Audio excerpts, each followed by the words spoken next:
জন্মিলে মরিতে হইবে এই সুন্দর ভুবনে। তার মানে কি, মৃত্যু আমাদের অনিবার্য।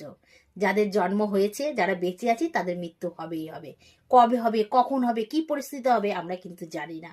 অনেকেই বলে যে কিভাবে মৃত্যু হবে জানি না, মৃত্যুর পর আমার কি গতি হবে সেটাও জানি না।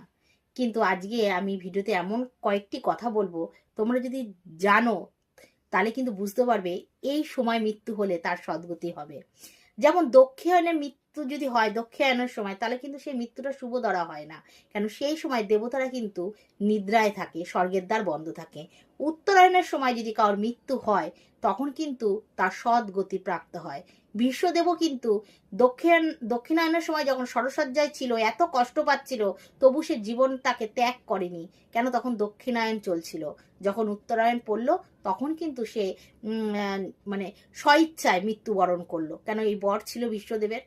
তাই এই উত্তরায়ণ কোন কোন মাস অবধি থাকে? দেখো, 6 মাস উত্তরায়ণ থাকে, মাঘ থেকে আষাঢ় মাস পর্যন্ত।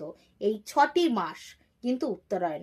এই সময় যদি কাউর মৃত্যু হয়, তাহলে কিন্তু বুঝবে যে তোমার যে প্রিয় মানুষটার মৃত্যু, যে সে কিন্তু সদ্গতি প্রাপ্ত হবে, সে কিন্তু তার কল্যাণ হবে।